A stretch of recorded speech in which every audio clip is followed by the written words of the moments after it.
Hey,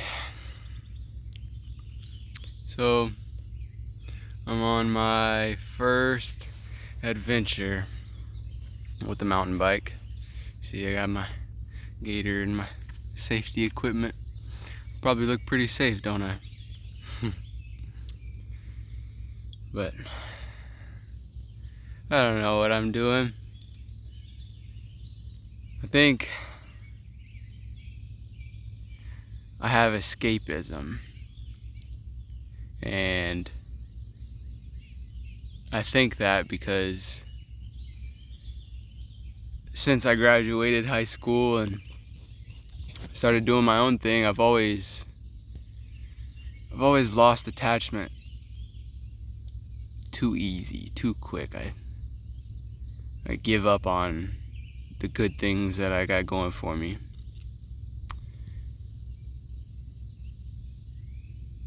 And I think I want something new.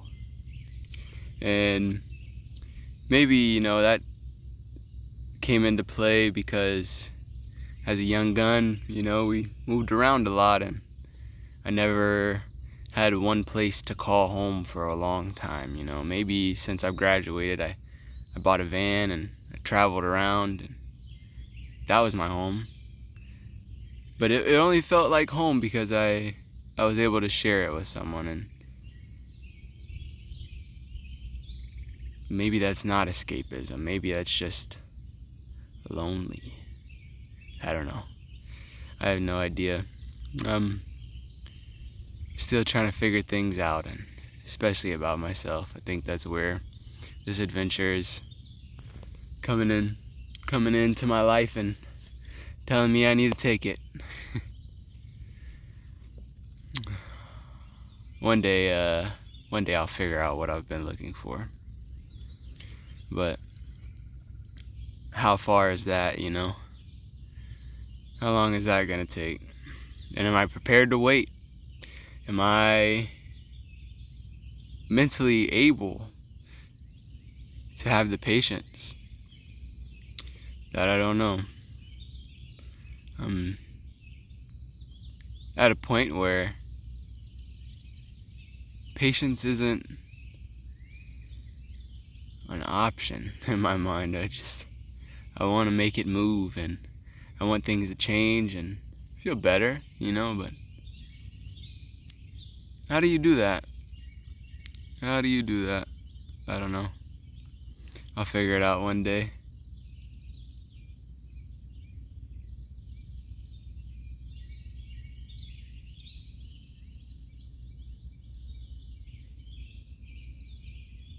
And just feels like not just escapism or loneliness, whatever I'm going through, feels like the world is at a deficit too. And what do I matter to it? I haven't been here for so many years, so long, and then I arrive and I'm only here for so long. They expect 70 to 100 years or whatever, life expectancy is today. But in that short amount of time, what did I change for y'all, for everyone, What did I help y'all with? Nothing. I'm not Gandhi. I'm not Martin Luther King. I'm not an Abraham Lincoln. And there's nothing for me to start. Seems like everything's already been started and lived out and played out, and the roads have been driven, and I like the path less beaten.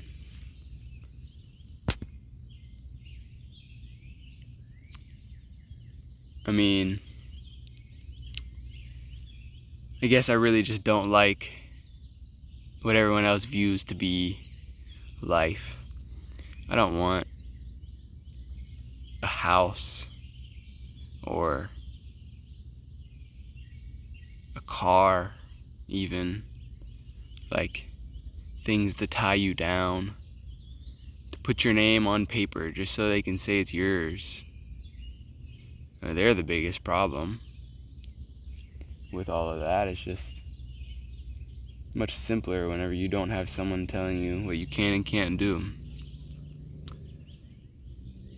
And I think I like that a lot more than being a puzzle piece. I don't want to be a puzzle piece. I don't want to fit in like everyone else and complete what they call society. And I think it's better that way. I think if we all were to find our own making, then everyone would be a little happier, and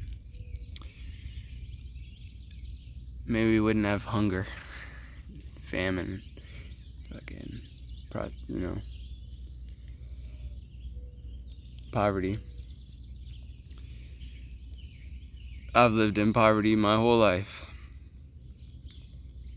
And, it sucks at times. Sometimes you don't know what you're gonna eat, or sometimes you don't know if you're gonna have a roof over your head at the end of the night. And sometimes you don't know if you're gonna get your freedom taken away because you're trying to just get a little bit of shade or something. So you learn to watch your back, and you learn to take precautions that you wouldn't have before. But honestly, you get used to it. If you've ever owned a dog, or if you've ever seen someone with a dog that you think maybe that dog isn't happy, or that dog doesn't have the best life, he sits on a couch all day, or that dog doesn't have the best life, he lives in a vehicle and doesn't have a home. But there's always another perspective to it. There's always something else. Like, that dog enjoys sitting on the couch because he enjoys sitting on the couch with his owner, and going outside and going on hikes and walks and chasing sticks and bones and birds and doing those things that a dog should do or would do isn't interesting to them, because what they've always known is that couch. They've always known their owner's love and snacks whenever they want, or infinite food bowls, and then the other dog who travels around and doesn't have a home, he loves it. That's all he's ever known was freedom, in a sense. Just, that dog doesn't like anybody. He doesn't want to be with anybody. He doesn't want anything but what he's used to. And that's what we're like. We're a lot like those animals that just adapt and overcome and get used to it. Because a lot of it isn't overcoming it, it's just getting used to it. It's getting used to the hand that you're dealt. It's getting used to the moves you made, the consequences of your actions. It just ended. This hawk right here. Beautiful bird was chased by, honestly, looks like a falcon. And right attacking the falcon is a little black bird. And I wish I had a better camera that could show those things. Maybe if I zoomed in, you would have been able to see it. But that was awesome, right? I like those type of things. Seeing nature at play. You'll never know exactly what those birds were thinking. And you can always assume.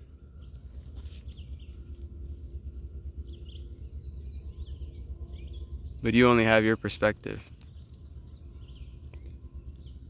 And that's something that you've got to learn. That was a beautiful fish. I don't even know what type it was. It was red.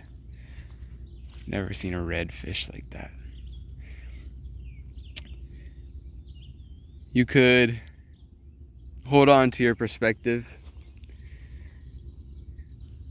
And if your perspective is diminishing and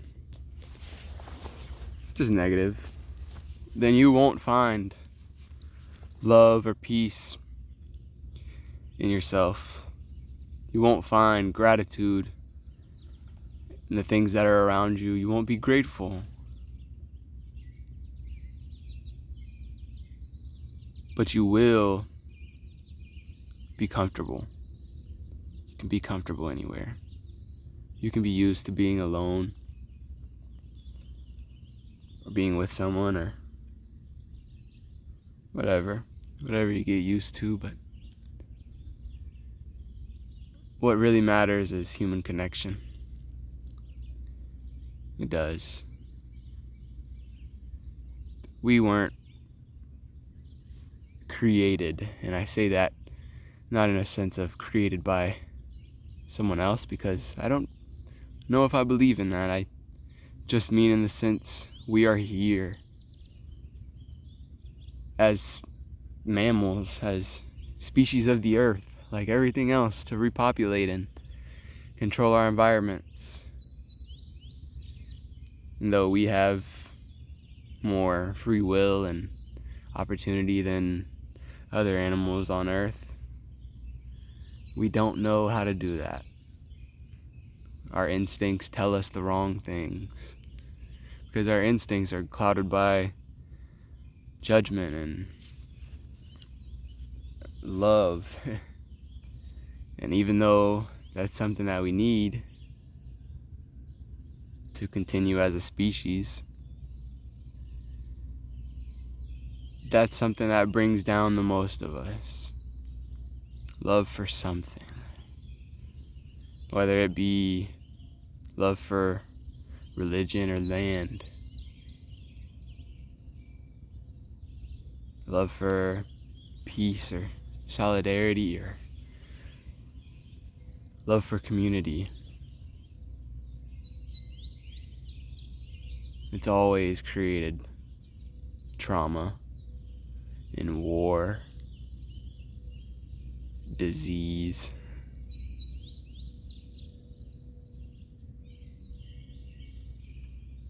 But it's always created happiness too, because love for one another, for your brothers and sisters, for your neighbors, for your significant other, that's what everyone else becomes happy with, right? Maybe I'm the same way. Maybe that's the only thing that I can say that I've ever wanted, like society, was true love, not just I love you and things will be okay, or you're a great, amazing person and no one's like you and you're perfect, or I'll be with you forever. The cliches. That's not love. That's, in a sense, that's sugarcoating. And maybe it's care. It comes from care deep down. Maybe. That's my perspective.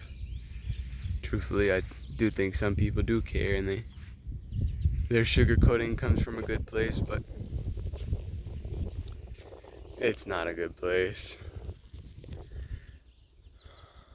You gotta be brutally honest if you want to impact the world in a good manner. Maybe that's what I needed to find out. I need to be more honest. And maybe being honest with the world isn't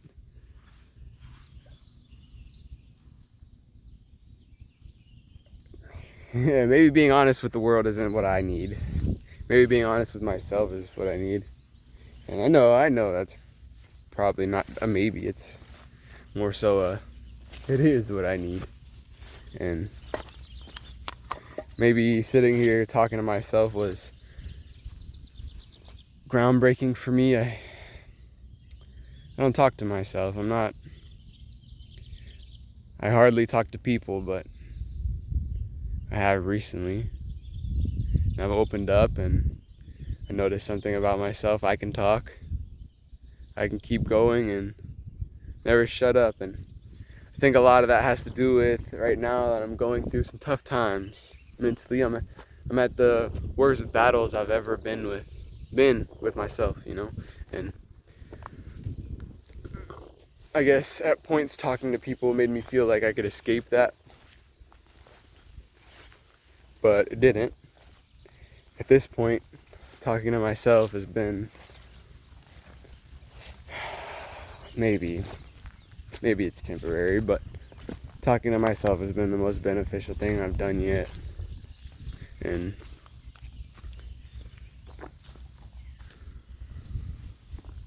it feels good. It feels good that knowing that there is no one to respond and judge. Not just respond, but judge. There's no one to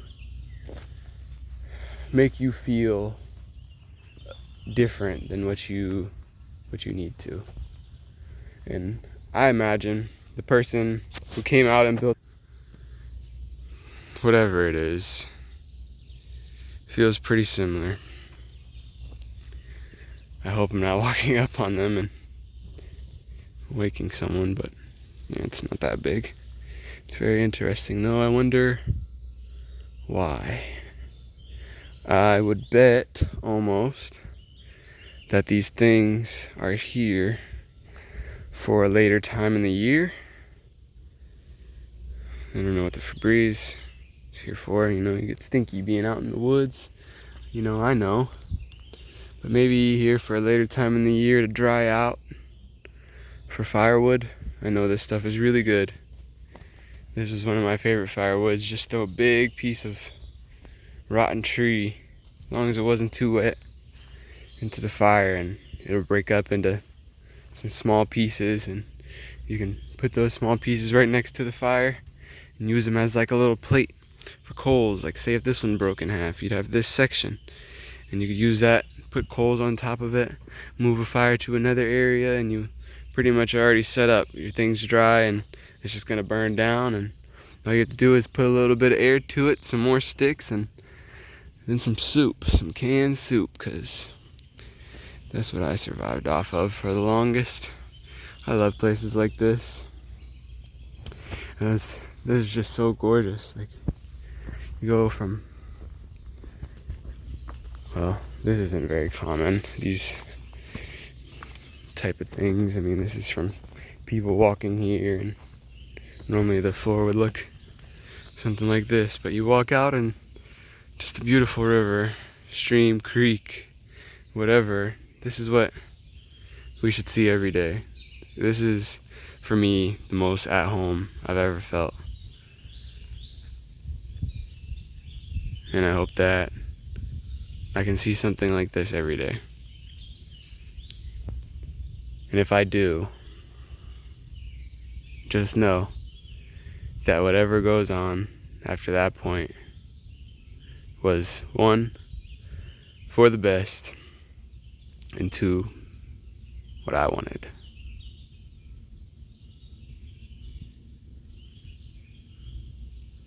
This is my first part of my adventure, because there will be a second part if I make it to where I want to. Because, well, not to where I want to. If I make it past this week.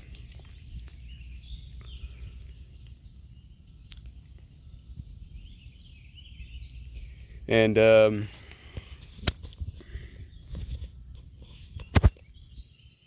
for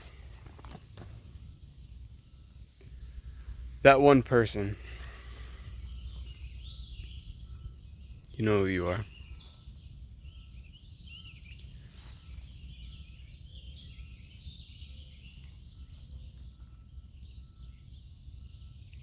This much.